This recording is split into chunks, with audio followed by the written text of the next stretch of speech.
Hello everyone, welcome to civil step teaching exam. तो आज की इस वीडियो में मैं डिस्कस करने वाला हूं आपके साथ एचपी सेट 2024 के पेपर को, किसमें किस तरह के क्वेश्चंस आपके आए थे, क्या उनकी सॉल्यूशंस रहने वाली है। तो आज की क्लास में हम डिस्कस करने वाले हैं एचपी सेट 2024 के पेपर को। ठीक है, चलिए तो शुरू करते हैं आज की क्लास को। इसमें फर्स्ट क्वेश्चन अगर देखा जाए तो इसमें क्या पूछा गया था, विच of the following pairs is an example of isobars. Isobar में हमारे पास यहाँ पे एग्जांपल पूछा गया, आइसोबार पेयर कौन सा है। देखो आइसोबार अगर लिखा है तो आप इसको किस तरह से समझोगे। अगर यहाँ पे आइसोबार लिखा हुआ है तो आइसोबार को कैसे समझना है। देखो इसमें एक ट्रिक होती है कि आप जैसे बार है, बार में मतलब बेसिकली हमारे पास यहाँ पे इनिशियल अल्फाबेट क्या आ रहा है, बी आ रहा है, तो बी से हम क्या बोल सकते हैं, बॉटम। बी से हमारे पास यहाँ पे आप बॉटम याद कर लेना। अगर बॉटम के अकॉर्डिंग देखा जाए तो इसमें हमारे पास जो बॉटम वाला पार्ट है ये हमारे पास यहाँ पे चेंज होगा। ठीक है, बॉटम वाला पार्ट चेंज होगा और आपका जो टॉप वाला पार्ट है दैट इज आपका एटॉमिक मास, वो चेंज नहीं होगा। तो सिर्फ एक ही ऑप्शन है यहाँ पे जिसमें टॉप वाला पार्ट चेंज नहीं हो रहा है, बॉटम चेंज होगा। अगर बॉटम की बात हम करें तो बॉटम क्या क्या हो सकता है यहाँ पे। बॉटम अगर हम ध्यान से देखें तो ये 14C6 होगा और ये 14N7 होगा। तो बॉटम वाला पार्ट यहाँ पे चेंज हो रहा है। अगर बॉटम वाला पार्ट यहाँ पे चेंज हो रहा है इसका मतलब ये आपका एक आइसोबार है। तो ये आइसोबार का पेयर हो गया, तो आंसर आएगा ऑप्शन नंबर डी। चलिए इसके बाद चलते हैं नेक्स्ट क्वेश्चन पे। ठीक है, ये आपका फर्स्ट क्वेश्चन था। ठीक है, चलिए तो सेकंड क्वेश्चन देख लेते हैं। अभी डी ऑप्शन आपका फर्स्ट क्वेश्चन का आंसर आ गया। नेक्स्ट क्वेश्चन है the degree of forbiddenness dominant in the beta decay of nuclear transition. ये आपका जो टॉपिक है ये फर्मी अलाउड या फिर आपका गैमो टेलर अलाउड वाला जो पार्ट होता है उसका ये क्वेश्चन है। बीटा डीके में हम इस चीज को पढ़ते हैं, फर्मी और आपका गैमो टेलर। ठीक है, तो इस चीज को हम पढ़ते हैं। यहाँ पे अगर हम ध्यान से देखें तो ये क्या चीज दिख रही है आपको, यहाँ पे ट्रांजिशन दिख रहा है आपका 1/2 पॉजिटिव से कहां तक के, आपका 3/2 पॉजिटिव। देखो पैरिटी चेंज नहीं हो रही है, यहां पे भी पॉजिटिव है, यहां पे पॉजिटिव है, तो नो पैरिटी चेंज बोलेंगे, नो पैरिटी चेंज। और अगर जे की वैल्यू हम देखें तो 1/2 से 3/2 जा रही है, तो मतलब यहां पे 1 का प्लस आ रहा है। मतलब यहां पे अगर आप चेंज देखो 1/2 से 3/2 अगर हम जा रहे हैं तो यहाँ पे जो चेंज है, जो डेल्टा जे का चेंज है वो आपका +1 का है, ऐसा कुछ।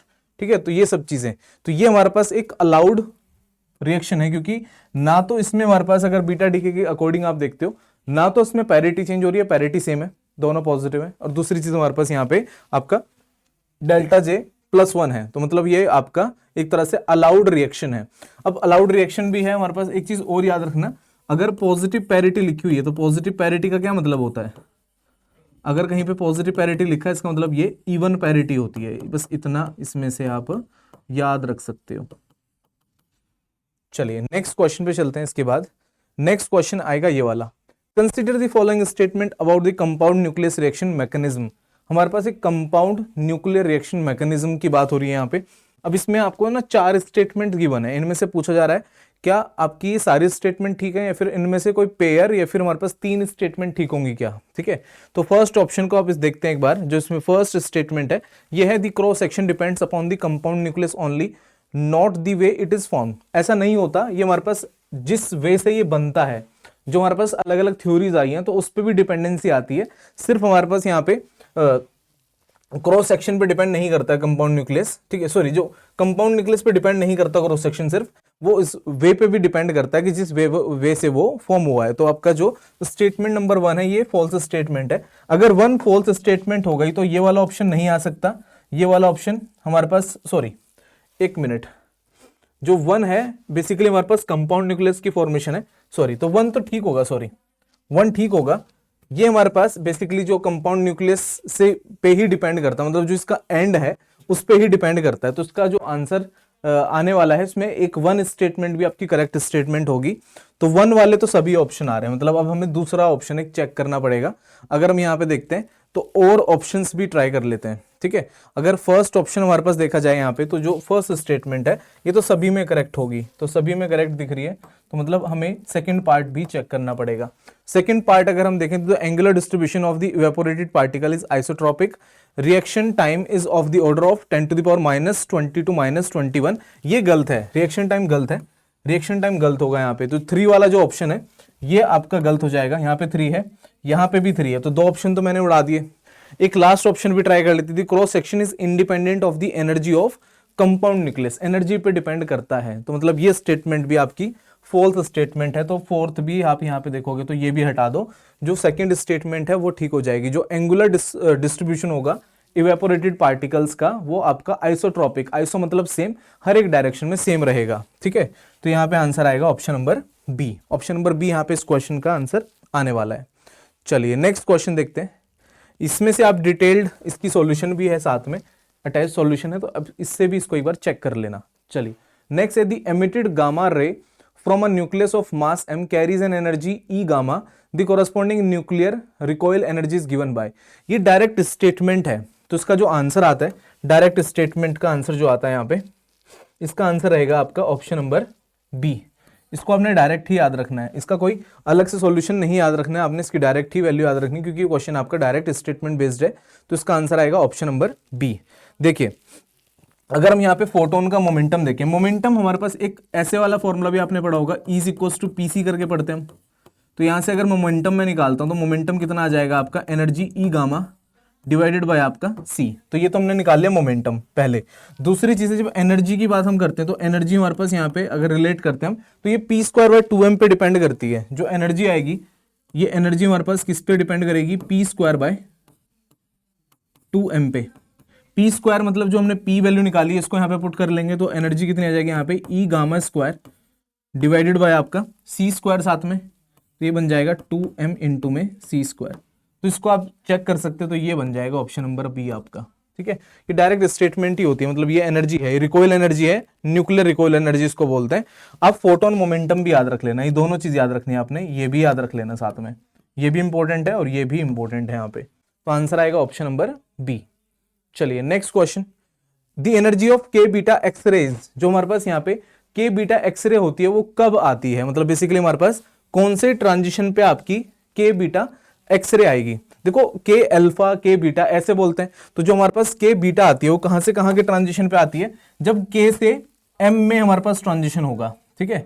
अगर के से, देखो हम पढ़ते हैं ना ऐसे के एल एम एन, तो के एल मतलब बेसिकली ये अल्फा से रिलेटेड है, के बीटा नहीं होगा, ये के अल्फा होगा, और ये हमारे पास है के, देन हम एल को स्किप करेंगे, देन हमारे पास आ जाएगा एम, के एल एम एन ऐसे पढ़ा है आपने।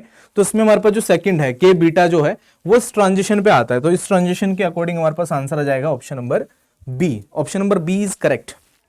एम से के शेल पे जो ट्रांजिशन होती है उस पे हमारे पास के बीटा एक्सरे का एमिशन होता है, तो option number B is correct.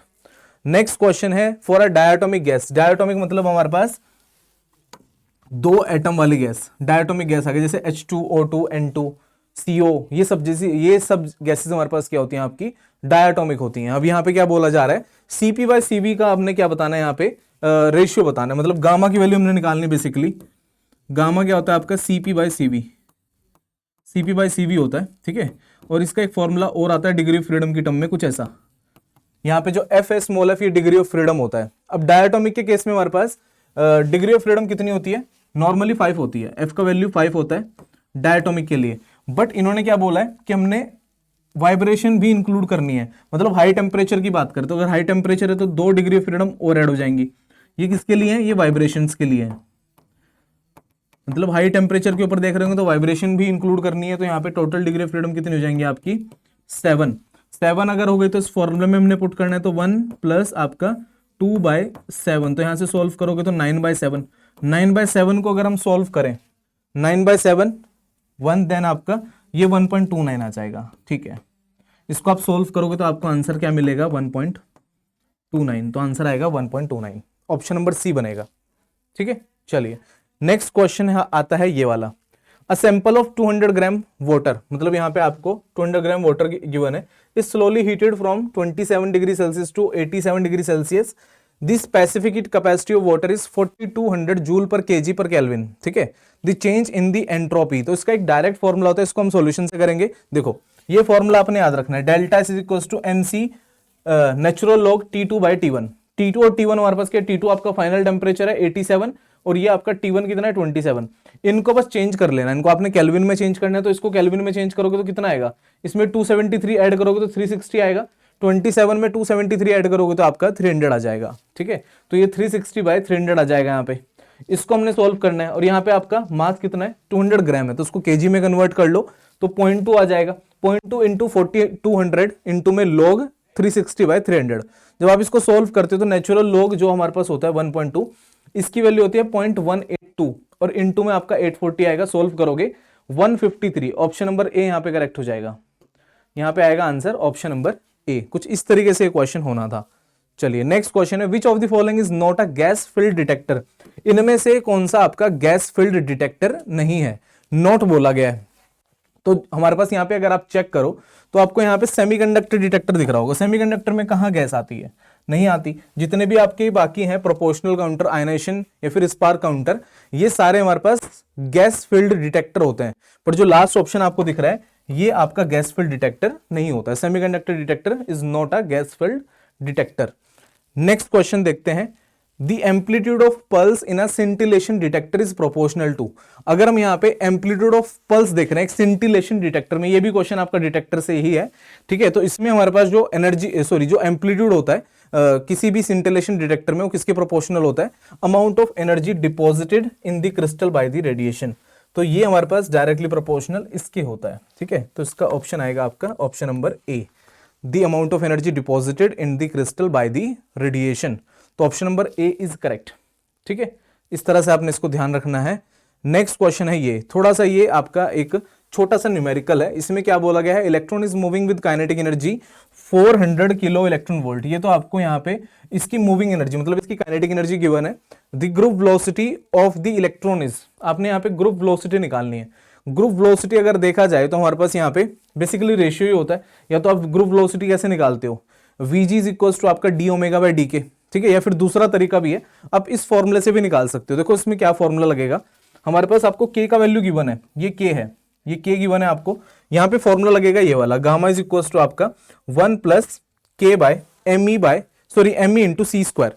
आपको ये वाली काइनेटिक एनर्जी गिवन है, बट हमने इसको थोड़ा सा ना जैसे यहाँ पे 400 पुट करेंगे और जो एम ई इंटू सी स्क्वायर मतलब रेस्ट मास एनर्जी ऑफ आपका इलेक्ट्रॉन, ये आपकी 511 यहाँ पे आ जाएगी, ठीक है। इसको सोल्व करेंगे तो 1.78 यहाँ से आएगा, बट अभी आंसर नहीं आया। ये तो हमने क्या निकाला है यहाँ पे, लोरेंट्स फैक्टर निकाला है गामा। तो गामा की वैल्यू कितनी आ गई यहाँ से, गामा की वैल्यू आई है 1.78। अभी आगे क्वेश्चन बचा हुआ है, अभी आधा क्वेश्चन हुआ है, ठीक है। 1.78 यहाँ से आया। उसके बाद जब हम गामा यहाँ पे यूज करते हैं, गामा कितना होता है, गामा होता है आपका square root of, wait, gamma होगा आपका 1 divided by square root of 1 minus V square by C square. ये गामा का वैल्यू होता है, V square by C square ऐसे करके, ठीक है। अब यहां से हमने ये वी बाय सी का वैल्यू निकालना है, तो हम क्या करेंगे, दोनों साइड का स्क्वायर ले लेते हैं। जब स्क्वायर लेंगे तो यहाँ पे गामा स्क्वायर हो जाएगा और यहाँ पे आ जाएगा 1/1 minus V square by C square, ऐसा कुछ। इसको उधर ले आओ तो 1 minus V square by C square और यहाँ पे बन जाएगा 1 गामा स्क्वायर। इस 1 को उधर ले जाते हैं, फिर इसको प्लस में ले जाते हैं, तो V square by C square is equal to कितना हो जाएगा आपका, ये नेगेटिव में आएगा तो यहाँ पे 1 माइनस 1 बाय गामा स्क्वायर, ऐसा कुछ। इसको फर्दर सोल्व करोगे तो हमारे पास दोनों साइड आपने स्क्वायर रूट फिर से लेना है, तो V by C is equal to square root of 1 minus 1 upon gamma square.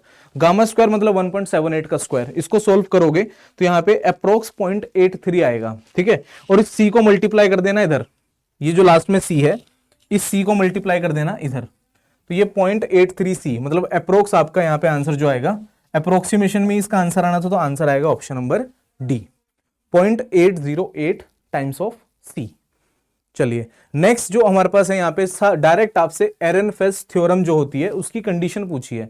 जो एरनफेस्ट थ्योरम होती है इसकी जो कंडीशन आती है, ये आती है जो ऑप्शन नंबर ए में आपको दिख रही है, ठीक है। तो इसको डायरेक्ट आपने याद रखना है, ये इससे डायरेक्ट रिलेटेड है। जो एरनफेस्ट हमारे पास यहाँ पे थ्योरम होती है उसका कंडीशन है ये, तो ये कंडीशन डायरेक्ट याद रखनी है हमने। तो ऑप्शन नंबर ए यहाँ पे करेक्ट होगा। Which of the following relation is known as the Ehrenfest theorem, ठीक है। एरनफेस्ट थ्योरम में हमारे पास स्टेटमेंट नंबर जो ए में दिख रही है ऑप्शन में, वो हमारे पास करेक्ट स्टेटमेंट होती है फॉर दी एरनफेस्ट थ्योरम।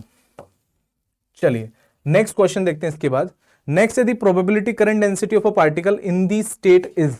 अगर आप प्रोबेबिलिटी करंट डेंसिटी देख रहे हो किसी स्टेट के अंदर पार्टिकल की, तो हमारे पास यहाँ पे उसके अकॉर्डिंग हमारे पास यहाँ पे क्या आंसर आना चाहिए। देखो हमारे पास 4 ऑप्शन में दिख रहे हैं, ए स्क्वायर एच कट के अपॉन 4m, ए स्क्वायर एच कट के बाय 2m, या फिर ए स्क्वायर एच कट के बाय m, या फिर लास्ट ऑप्शन इज 0। इनमें से क्या आंसर आएगा।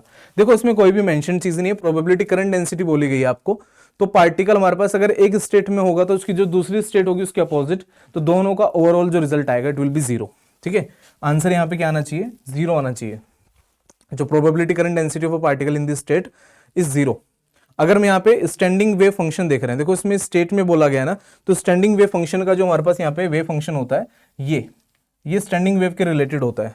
और ये अगर हम देखा जाए तो equal superposition of waves moving in opposite direction, net probability flow cancel out, J is equal to zero. अगर मैं यहाँ पे एक स्टैंडिंग वेव बनाता हूँ कुछ ऐसे, अगर मैं यहाँ पे एक स्टैंडिंग वेव बनाता हूँ, एक बार चेक करना, कुछ ऐसे अगर मैंने यहाँ पे एक स्टैंडिंग वेव ऐसे बना दी ये, तो इसकी जो प्रोबेबिलिटी करंट डेंसिटी होगी इट विल बी जीरो। इसी की बात हो रही है यहाँ पे, तो प्रोबेबिलिटी करंट डेंसिटी कितनी हो जाएगी यहाँ पे, जीरो हो जाएगी। तो आंसर आएगा option number D. Next question, the creation operator for one dimensional linear harmonic oscillator is defined as.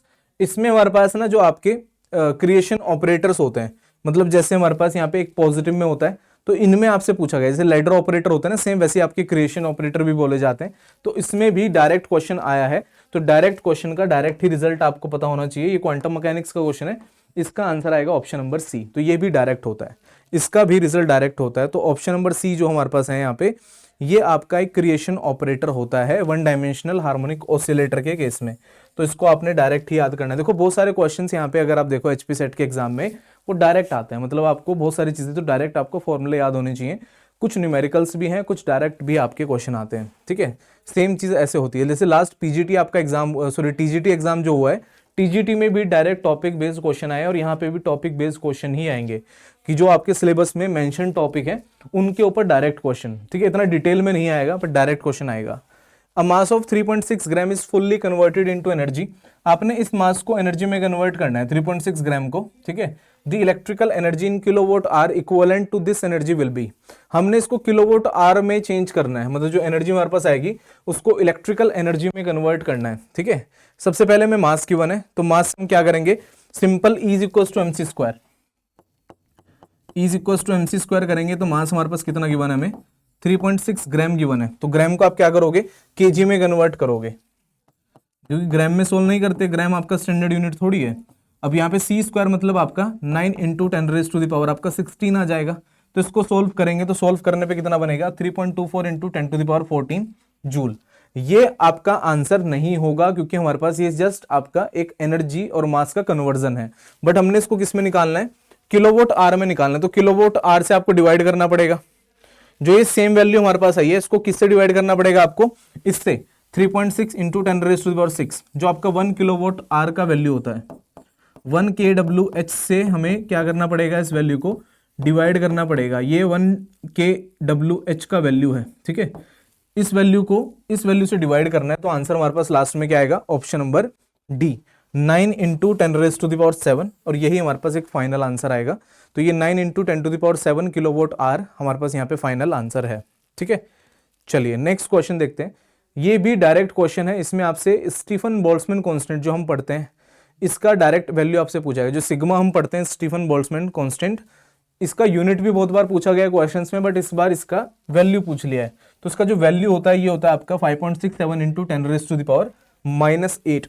देखो इनिशियल वैल्यूज तो सारी सेम है, तो ये बहुत कंफ्यूजिंग क्वेश्चन हो जाएगा क्योंकि आपको पावर भी याद होनी चाहिए। जो उसमें हमारे पास पावर है वो पावर भी याद होनी चाहिए, तो पावर के अकॉर्डिंग आंसर आएगा। तो आंसर बनेगा यहाँ पे option number P, 5.67 into 10 raise to the power -8। चलिए नेक्स्ट क्वेश्चन देखते हैं। इसके बाद नेक्स्ट क्वेश्चन है the speed at which the mass of an electron becomes twice its rest mass. ठीक है, ये वाला जो क्वेश्चन है ये बहुत सारे मल्टीपल टीजीटी पीजीटी या फिर आपके जो सेट का एग्जाम है, स्टेट सेट बहुत सारे होते हैं, उनमें बहुत बार ये सेम क्वेश्चन आया हुआ है, सेम क्वेश्चन आता है, बहुत बार आया हुआ है। तो उसमें speed at which the mass of an electron becomes twice its rest masses, इसमें भी सेम वैसे ही फॉर्मूला लगेगा। और ये जो आपका क्वेश्चन है क्लासिकल मैकेनिक्स का है। ठीक है, तो इसमें भी सेम फॉर्मूला लगाना है। तो सबसे पहला काम आपने क्या करना है कि जो इसका रेस्ट मास है और जो रिलेटिविस्टिक मास है उसमें रिलेशन, तो m इज इक्वल टू क्या होता है, gamma times of m not होता है। गामा क्या है, यहाँ पे लोरेंट्ज फैक्टर है, और उन्होंने बोला क्या है कि हमारे पास जो रिलेटिविस्टिक मास है वो रेस्ट मास का डबल है, तो मतलब ये आपका 2 टाइम्स ऑफ m नॉट आ गया। तो यहाँ से कंपेयर करोगे तो गामा कितना आ जाएगा, यहाँ से 2 आ जाएगा। अगर गामा 2 आ गया है तो गामा का वैल्यू हमें पता है, गामा कितना होता है 1 divided by square root of 1 minus V square by C square, ऐसा कुछ। ठीक है, इसका वैल्यू 2 है तो यहाँ पे 2 पुट कर दो, इसका वैल्यू 2 है तो यहाँ पे 2 पुट कर दो, और यहाँ पे आ जाएगा 1 upon square root of 1 minus V square by C square. दोनों साइड का स्क्वायर ले लो, तो यहाँ पे आ जाएगा 4, और यहाँ पे सोल्व करोगे तो कितना आएगा 1 upon 1 minus V square by C square. यहाँ से थोड़ा सा और सोल्व करोगे तो यहाँ से v निकाल सकते हो आप, इस वैल्यू को उधर ले आओ और इसको उधर ले आओ, तो हमारे पास यहाँ पे क्या हो जाएगा लास्ट में, ये हो जाएगा 1 minus V square by C square is equals to हमारे पास यहाँ पे 1/4 आ जाएगा। इसको उधर ले आते हैं तो हमारे पास ये कितना बन जाएगा 3/4 is equals to V square by C square, और लास्ट में हमारे पास क्या बचेगा यहाँ पे v is equals to √3/2 times of c, ये वैल्यू। इसको जब सोल्व करोगे आप तो सोल्व करने पे हमारे पास ये आएगा 0.87 c। इस तरीके से ये क्वेश्चन आपने करना होता है, तो आंसर आएगा इसका ऑप्शन नंबर बी। इसको तो मैं सजेस्ट करूंगा कि ये क्वेश्चन बहुत बार रिपीट हो चुका, तो इसका डायरेक्ट आंसर भी आपको याद रखना चाहिए। नेक्स्ट है विच of the following is the correct form of vendor walls equation. इनमें से वेंडर वॉल्स इक्वेशन की करेक्ट फॉर्म कौन सी है? एक तो आप रियल गैस इक्वेशन पढ़ते हो, एक आप पढ़ते हो यहाँ पे आइडियल गैस इक्वेशन। तो ये आपकी रियल गैस इक्वेशन है। आइडियल गैस इक्वेशन तो पीवी इक्वल्स टू एनआरटी होती है। जब उसमें हम चेंज करते हैं तो चेंज करने के बाद हमारे पास यहाँ पे वेंडर वॉल्स गैस इक्वेशन आती है, जो कि होती है हमारे पास ये वाली P plus A by V square V minus B is equals to R T.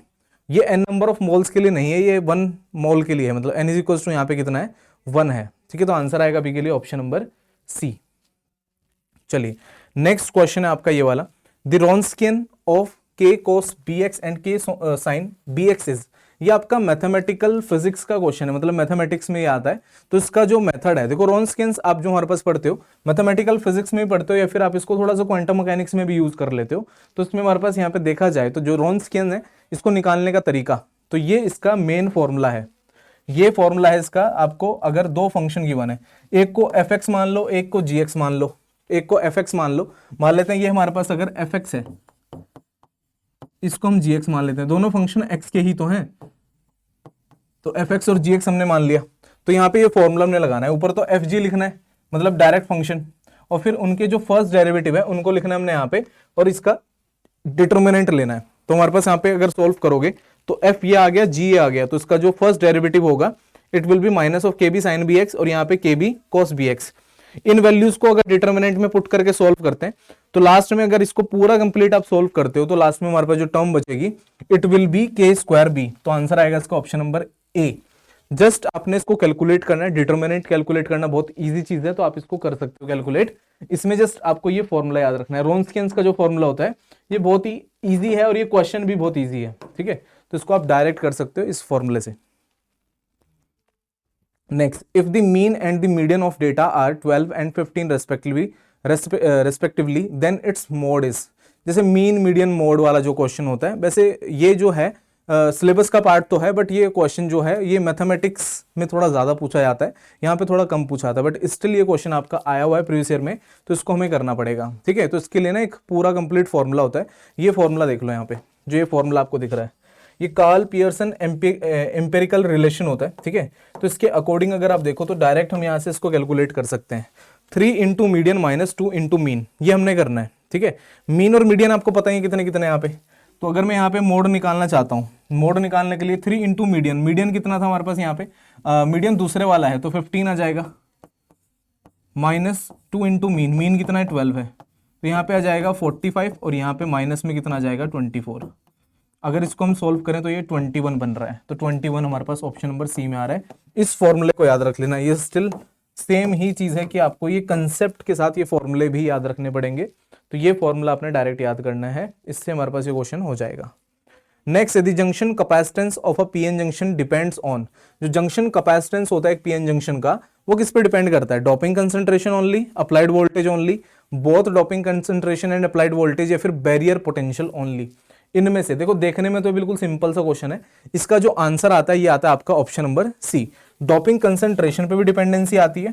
ठीक है, और हमारे पास यहाँ पे अप्लाइड वोल्टेज पे भी डिपेंडेंसी आती है। देखो जो जंक्शन का कैपेसिटेंस है, जो जंक्शन का कैपेसिटेंस है वो अप्लाइड वोल्टेज पे भी डिपेंड करता है, और डोपिंग कंसंट्रेशन पे भी डिपेंड करता है कि कितनी डोपिंग आपने करी है। इसका जो फॉर्मूला होता है ये आपको यहाँ मिल जाएगा नीचे। ठीक है, ये रहा, ये हमारे पास क्या है यहाँ पे, एक तो हमारे पास जंक्शन ये वोल्टेज हो गई यहाँ पे बी आई, और एक आपकी यहाँ पे अप्लाइड वोल्टेज भी है, दोनों वोल्टेज हमारे पास यहाँ पे आती हैं।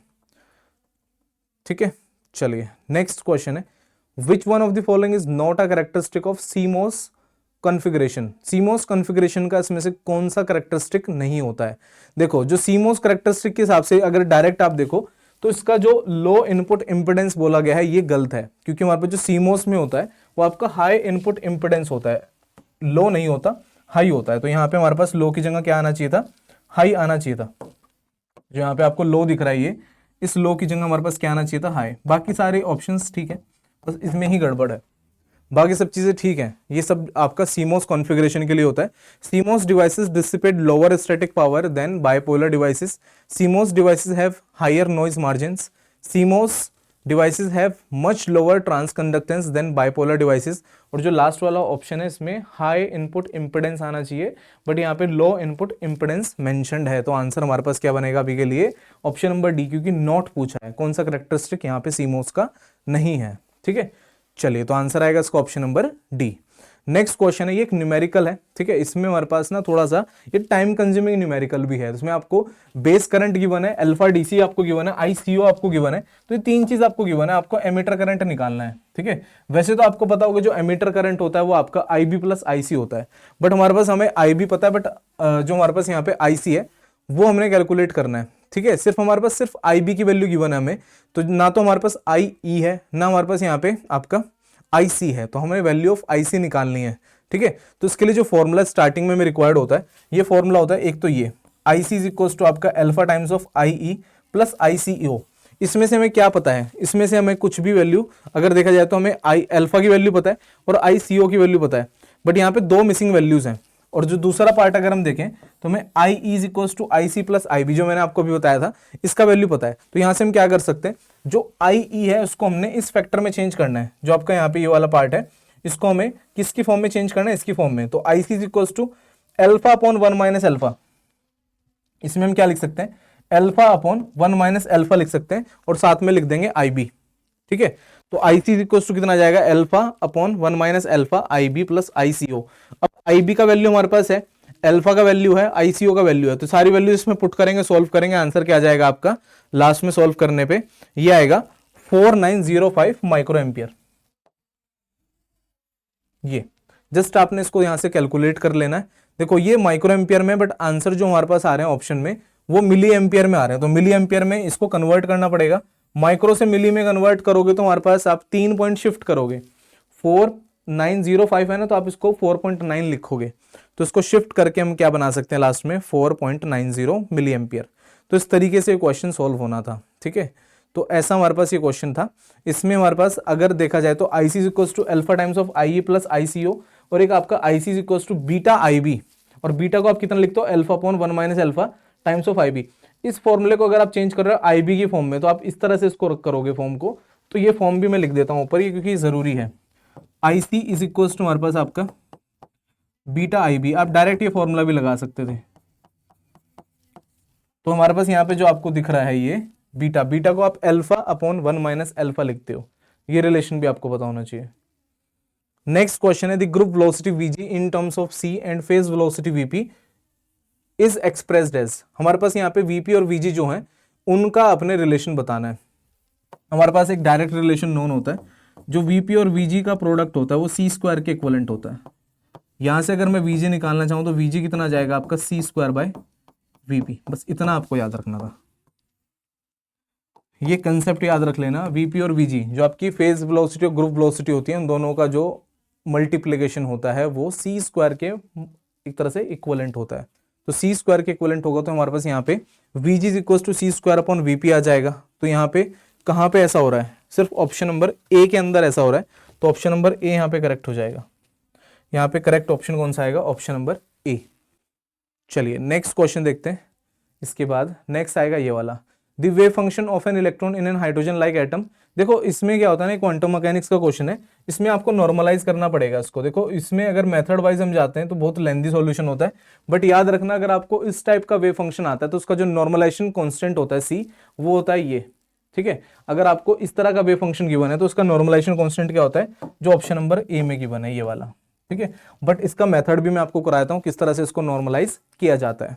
नॉर्मलाइज कैसे करते हैं इसको, देखिए यहां पे सबसे पहले हमें वेव फंक्शन गिवन है psi R is equal to C E to the power आपका यहाँ पे minus of R by A. अब नॉर्मलाइजेशन कंडीशन होती है आपकी ये psi square D tau is equal to आपका 1, इंटीग्रेट करना है हमने इसको जीरो से इन्फिनिटी तक। जीरो से इन्फिनिटी अगर आप इंटीग्रेट कर रहे हो, स्फेरिकल सिमेट्रिक हम यहाँ पे यूज कर रहे हैं वेव फंक्शन, तो हमारे पास यहाँ पे साई आर स्क्वायर का साथ में 4 pi R square D are हो जाएगा। मतलब जो वॉल्यूम वाला पार्ट है, वॉल्यूम एलिमेंट में आप क्या लिखोगे इसका स्फेरिकल सिमेट्रिक वाला condition 4 pi R square D R, ठीक है, इज इक्वल टू 1, क्योंकि नॉर्मलाइजेशन जो कंडीशन होती है वो 1 के इक्विवेलेंट ही चलती है।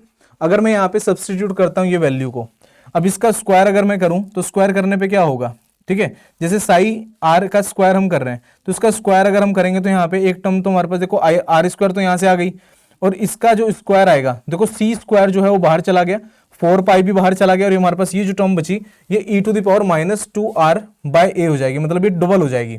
अगर आप इस चीज का स्क्वायर कर रहे हो तो सी स्क्वायर तो बाहर चला गया, इसका स्क्वायर करोगे, अगर इस वैल्यू का मैं स्क्वायर करना चाहता हूं, ध्यान से देखना, अगर मैं इस वैल्यू का स्क्वायर करना चाहता हूं तो इसका स्क्वायर क्या होगा, इसका स्क्वायर आएगा आपका E to the power minus of 2r by A.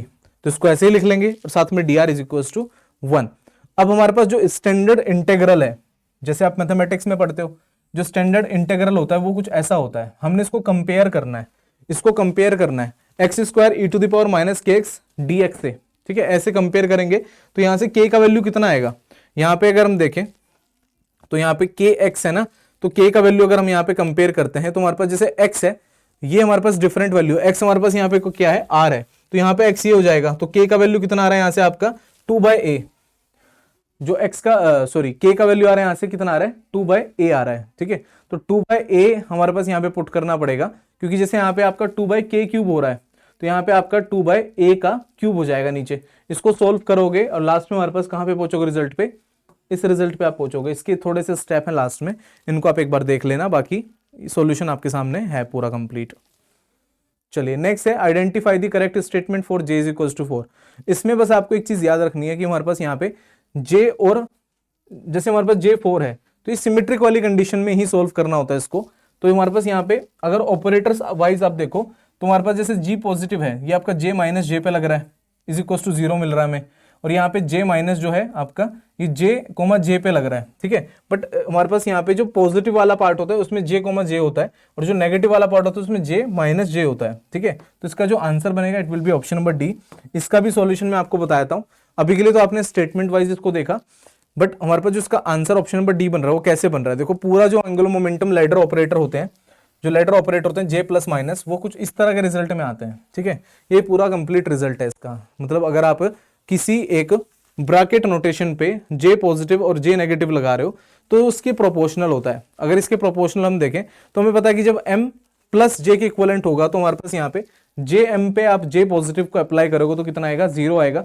Same चीज हमारे पास यहाँ पे देखनी, क्योंकि j इज इक्वल टू 4 था तो हाईएस्ट स्टेट आपकी क्या होगी 4, तो यहाँ पे +4 में ही रहेंगी दोनों चीज, और दूसरे वाले केस में लोवेस्ट स्टेट में 4 माइनस 4, तो इसलिए हमारे पास यहाँ पे पहले आएगा ये जो हाईएस्ट स्टेट है और फिर आएगी आपकी ये लोअर स्टेट।